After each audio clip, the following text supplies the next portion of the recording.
Thank you very much for making a date on this afternoon's edition, The Marketplace. The cost of cleaning up financial sector could now reach 21 billion Ghana cedis by the end of this year. This is based on a new update from the Finance Minister Ken Ofori-Atta when he presented the mid-year budget review to Parliament yesterday. But does this raise questions about the approach used in cleaning up the sector? George Rafe has more.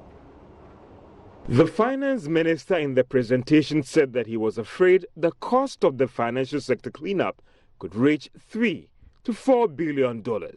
Now, if we use the Bank of Ghana's dollar transaction rate for commercial banks of 5 Ghana cedis, 25 pesos, then that could be equal to 21 billion Ghana cedis.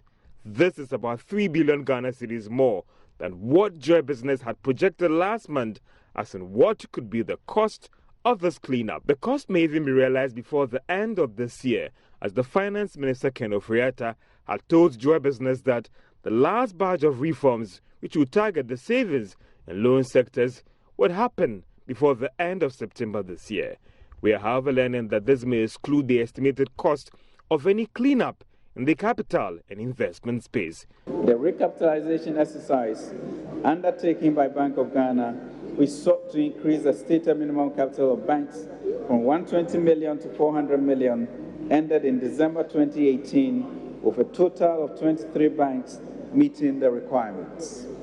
Following the cleanup exercise, total assets of the banking sector increased by over 12% between June 2018 and June 2019. Total deposits also increased by over 22% during this period. With the rebound of the sector, banks are now poised to deploy their newly injected capital towards financial intermediation to aid the development process. Asset quality has also improved, as reflected in the declining non-performing loans ratio from 22.6% in June 2018 to 18.1% June 2019. There was also significant improvements in the bank's profitability indicators.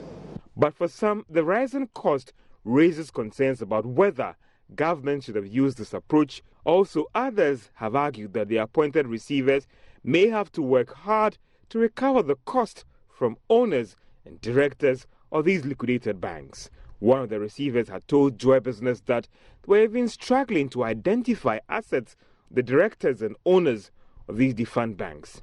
The 21 billion Ghana cedis are just projections, and again, this amount could increase before the end of this year. Let's still stay on the mid-year budget review. Finance Minister Ken Ofori-Atta has described as obnoxious, self-serving the former government's energy agreements that have seen the country cough up 2.5 billion Ghana cedis annually to pay for the power it does not need. In government's mid-year budget review, the Finance Minister noted two main issues confronting the energy sector, including excess electricity generation brought about as a result of several agreements signed with independent power producers at exorbitant prices will be reviewed. He also noted that some take-or-pay gas agreements will be renegotiated. Let's take a look again at what the Finance Minister said. Mr. Speaker, notwithstanding the significant progress we have made so far, the serious challenges we are facing in the energy sector pose grave financial risk to the whole economy. At the heart of these challenges are the obnoxious take-or-pay contracts signed by the NDC, which obligate us to pay for capacity we do not need.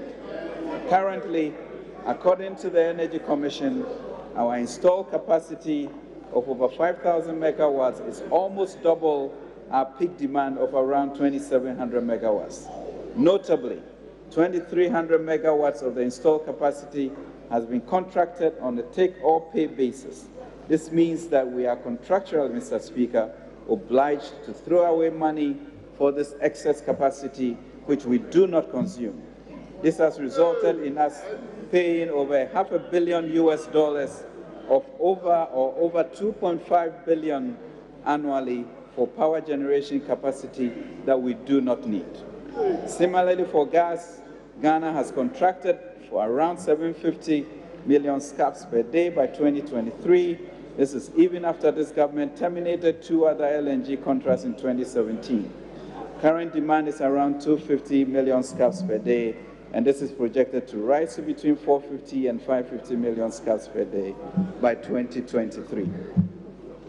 About 640 million scf of the contracted gas supply is on a take-or-pay basis, Mr. Speaker, meaning we have to pay whether we use it or not. From 2020, if nothing is done, we'll be facing annual excess capacity charges of between $550 million and $850 million every year. Thankfully, Mr. Speaker, we have a plan to deal with this. Mr. Speaker, we cannot allow this situation to continue. There is no doubt that the situation in the energy sector is shocking the economy. We are in a state of emergency and must therefore respond with urgency and boldness. We shall, from August 1st, 2019, Mr. Speaker, with the support of Parliament, make take-or-pay contracts a beast of the past. Precarious information put out there by the Finance Minister on the energy sector. Meanwhile, the Africa Center for Energy Policy, ACEP, says government must have a strategy to halt growth of the energy sector debts in the midst of tough decisions to be taken. Executive Director of ACEP, Ben Boachi, has been reacting to the Finance Minister's measures to rationalize the energy sector. Speaking on the Super Morning Show this morning, he questioned the government is taking risk to export, why the government is taking risk to export power when it does not make economic sense. I think for the energy sector, it is difficult at this point to really push for raising more money because the tariff has already gone up. So to raise more money, then it means you have to get the public to pay more. Okay. But what is crucial at this point is for us to have a strategy that actually freezes the debt accumulation, stop us from accumulating more debt. Okay. If you are paying $100 million a month for energy sector challenges, that is not sustainable. So how do you deal with that to ensure that you can halt, the growth of the debt in the energy sector, and then the ESLA then becomes relevant in dealing with the outstanding debt? It's what we really have to do. So tough decisions have to be taken. Which power plants we have to cancel immediately to see if you have to pay a consequence of $100 million is better than paying $1 billion in 5-6 years, down the line. So those are the decisions that are required. But most importantly also, poor decisions have to cease, because we are still taking decisions that are creating more debt. For example, the minister talks about excess gas supply. What we know that our own gas, we are not able to consume our own gas, and yet plans are afoot to import gas through LNG, which is estimated to cost over $800 million every year if it becomes excess supply. So how do we stop some of these decisions from, maturing? It's the key problem we have right now. Ensure that there's transparency in procurement of fuel. In the power sector, fuel is quite significant. If you have a power plant consuming about $4 million in 2 days, and you are not transparent about how you procure it, if you add a cent on each even barrel, that is significant, in accumulating more debt for the power sector. So transparency across the board is important, which is not happening at this point. And we need to improve those to ensure that we are not adding more to the debt. That is the only way out. Because if we don't find a way around, debt accumulation, the ESLA may have to even go up further, to ensure that we're able to repay. Because $100 million a month is just not sustainable. You have signed up to take-or-pay gas commitments. So you are going to be paying whether you need the power or not. You're going to be paying whether you need the gas or not. So that's why I'm saying that you have to have a way to stop that. I mean, the tariff at this point doesn't encourage that speedy rate of entry into the industrial sector. Because if industry is paying about 25 cents per kilowatt hour, you are competing with tariffs in China and in the rest of the world around 6-7 cents for industry. So it's even would be cheaper for you to send your pineapples to China, put them into boxes and bring them back in, and still be cheaper than what you produce in Ghana. So those are the fundamentals that we have to check. And we have proposed that even for electricity, for businesses, you don't need to put VAT on it. You could take the VAT, bring the tariff down, so that people will be encouraged to produce. Well, so that's ACEP's views, but the minority has been having a press conference to challenge some of the assertions put across by the finance minister yesterday with regards to the energy sector debts, and we'll soon return to that particular development to tell you more. But for now, it will soon cost you more to do business and even call your loved ones. And if you are a social media addict, you must be prepared to pay more. This is because government has proposed an increase in the communication service tax to 9%. The reason, let's find out in this report. The communication tax was introduced in 2008 at an ad valorem rate of 6%. The tax is levied on charges payable by consumers for the use of communication services including calls, messages, data charges, among others. The increment, according to the Finance Minister Ken Ofori-Atta, is to develop the foundation for the creation of a viable technology ecosystem in the country. Government proposes to increase the tax to 9% to develop the foundation for the creation of a viable technology ecosystem in the country from 6%. This will comprise, among others, putting in systems to identify and combat cybercrime, protect users of information technology, and combat money laundering and other financial crimes. The increase will not be earmarked, however. The sharing ratio will be adjusted in such a manner that the National Youth Employment Program continue to receive the same proportion as they are currently receiving. But what will this mean for consumers? Well, Chief Executive of the Ghana Chamber of Communications, Kenneth Ashigwe, says it is likely to increase the cost of doing business, as incurred costs by business operators will be passed on to customers. So it might result, if you are not too careful, the marginal returns might not be positive. It might even result in a decline in the revenue of, the telcos, which then also would result in a decline in even the taxes that government wants. And we should also bear in mind that the telecommunication services now currently is the wheels on which other businesses, drive on. So it will just going to make the cost of doing business for other businesses that generate taxes also more difficult for them. However, we are not sure for now when this effect will be implemented. For Joy Business, Karen Dudu.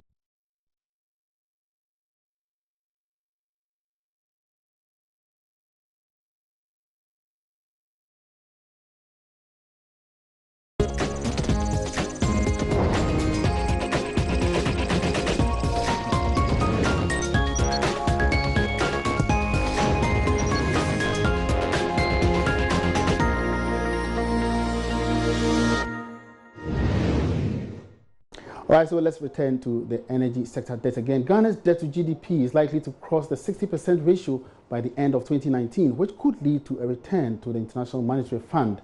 The minority in Parliament projected this at a press conference on the mid-year review presented by the Finance Minister yesterday. Ranking member on the Finance Committee, Cassil Atoforson, warned that the debt ratio, which currently stands above 200 billion Ghana cedis, will cross the 220 billion if the level of government's borrowing is not controlled. The minority also claimed that the energy sector levy has been mismanaged. Let's get what the minority has been saying. Given the fiscal challenges and confrontations, the country and the high level of public debt, it would not come as a surprise if Ghana seeks a bailout from the IMF less than 2 years after exiting a similar program that the current administration proudly touted as an achievement. The media budget clearly showed that the public finances are in dire straits, and the results to additional tax measures is an indication of the troubling times that we are in as we speak. The populist policies adopted by President Akufo-Addo have come full cycle and are throwing all the gains made from the fiscal consolidation period to the coming into the office of the NPP government and to the coming of NPP government out of GA. It has become obvious that the NPP has no intention of keeping their promises to Ghanaians when it comes to borrowing and the public debt. The imposition of taxes, fuel prices, adjustment, and the resolution of the general hardship facing Ghanaians. Ladies and gentlemen, the media budget presented by the minister responsible for finance only offers gloom and portends very difficult times for the people of Ghana. There's therefore the need for President Akufo-Addo and his government to change the course, or they will plunge this economy into a bigger challenge. Well, so that was Castle Forson at the press conference. Now, my colleague Ebenezer Sabute was at the press conference. He's joining me here in the studio for some more details. Ebenezer, so what else have they been saying? So, according to the minority, when you look at our debt ratio, I mean, it's getting to the 60% mark because it's currently at 57.6%, and that is at the danger level. They are saying that when you look at the energy debt, some of the IPPs that they signed, the finance minister got it all wrong by saying that it is the previous government that signed some of them because they wanted to use Ghana as an energy hub so that we supply power to the other African countries, and that is why they signed some of those IPPs. So if they claim that those power is excess, why don't we sell it to the other countries so that Ghana becomes the energy hub for the other African But government is already selling some power to Burkina Faso.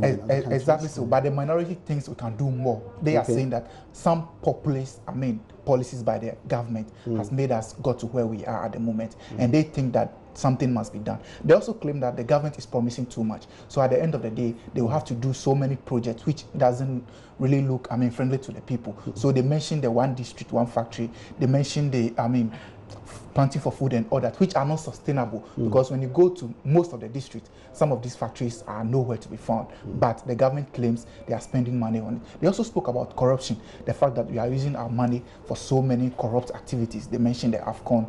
They mentioned some instances where the ESLA bond, some monies were missing from it. So I even indicated it in the intro that you read, that there were some 900 million Ghana cedis that could not be accounted for from the ESLA bond. And they think that there's no need for government to even increase the tax on the ESLA. They mentioned the CST, which you and I will be paying when we do our course and all that. So these are some of the issues that the minority has been raising, and they think that the finance minister must come back again.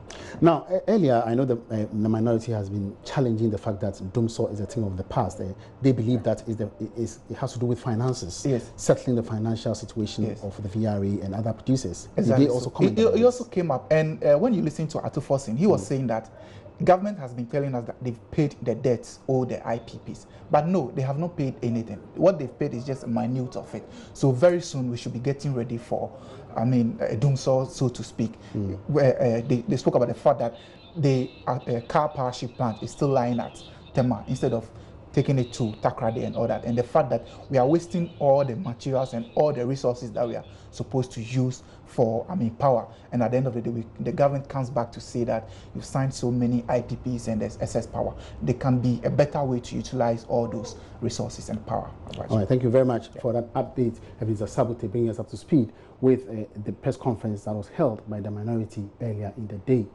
Let's now cross over to Parliament, where the Finance Minister is actually there in the House currently to seek the motion for approval of the budget review presented yesterday. But currently, we understand the Information Minister, Kojo Ponkoma, is on the floor of Parliament. Speaker, when the appropriation details are brought before us, and even in the details, the fiscal tables of what has been given us, it is clear that about 5 billion of that 6 billion is going for amortization of energy sector debts as a result of take or pay options signed by my colleagues.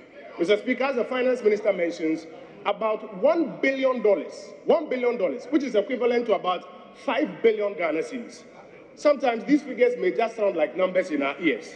Mr. Speaker, quite recently we commissioned some work on benchmarking cost. A 6-unit KG classroom block cost about 694,000 Ghana cedis. If we have 5 billion Ghana cedis, how many of those can it build? How many of those 6-unit KG blocks can it build? Mr. Speaker, the average cost of a 60-bed standard district hospital is about $11 million. If we have 5 billion Ghana cedis or $1 billion, how many district hospitals can we build? 1 kilometer of road, asphaltic concrete, resurfacing and overlay, 2-lane single carriage, is about $355,000. Mr. Speaker, if we have $1 billion, how many of those can we build? You have signed agreements that cost us, under this take or pay, to pay $1 billion to people who are not giving us power. And then you turn around every time and ask us, where are the classroom blocks? Where are the district hospitals? And where are the roads that you promised? Mr. Speaker, we want to ask them to join us in all patriotism, so that we work with the power producers to renegotiate these deals and save our mothers and our fathers, our brothers and our sisters, this 1 billion which we are paying for power we don't get, and put that 1 billion into use that will benefit the people of Ghana. I want to encourage them to join us to support the finance minister's statement and the appropriation bill which he has brought before this House, so that in the end we can deliver on these programs for the good people of Ghana. I thank you, Mr. Speaker, for the opportunity.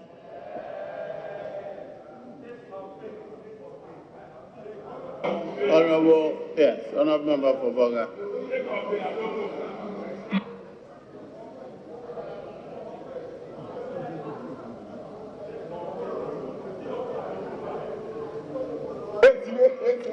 Honorable Tracy. Thank you very much. Right, Honorable Speaker. Mr. Speaker, I rise to contribute to the motion that was moved yesterday for the media review of government policy and supplementary estimates. Mr. Speaker, before I do that, I need to correct very obvious misleading figures that are being churned around in this chamber. Mr. Speaker, the original budget that was submitted to this House provided for 8.5 billion Ghana cedis of capital expenditure. By the time we were looking at this media review, the figure has gone down to 7.5 billion. So if anybody says that the 5 billion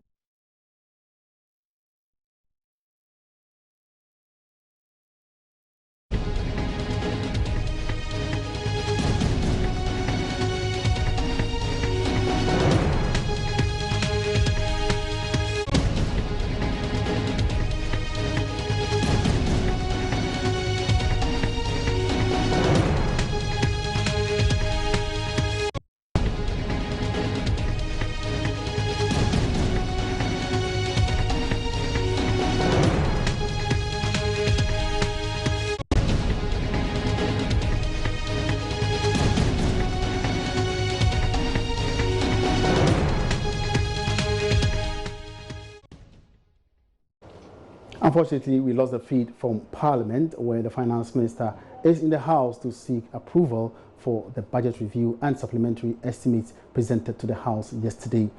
Yet to another story, the Chief Executive Officer of the Ghana Investment Promotion Center, Yofi Grant, has challenged young entrepreneurs to take advantage of the numerous government policies aimed at empowering startups to scale up. According to him, government's quest for economic development would also require very resilient private sector businesses. Mr. Grant was speaking at the opening of this year's edition of the Young Entrepreneurs Forum in Accra. Government on its own has always recognized the youth. And normally you hear a lot of people say that the private sector is the engine of growth. Actually, it's the youth. The youth is the real engine of growth. It's the currency of our future economies. And you hold the key to our future. Because without the youth, there's no future. But even greater is the fact that many of you have plans, aspirations that you want to actualize and bring to fruition. And that is what builds an economy. An economy is just not macroeconomic stability. It is growth, it's the energy, it's the fusion of energies that businesses put together to create more businesses that will create more jobs. And so today you hear from people who have created businesses and have employed people, and they will inspire you to look out for the don'ts and the do's, because we all need a little word here and there. We all need a bit of encouragement here and there. And as smart as you are, you can never do it alone. So that's important. And then, of course, I'm sure you all know that government, the current government in its manifesto, had a policy of engaging the youth. So in its first budget, it did indicate that for businesses, young business entrepreneurs, they will have a tax break for 5 years. And then the subsequent years, they will have an incentive of a lower taxation level of 20%.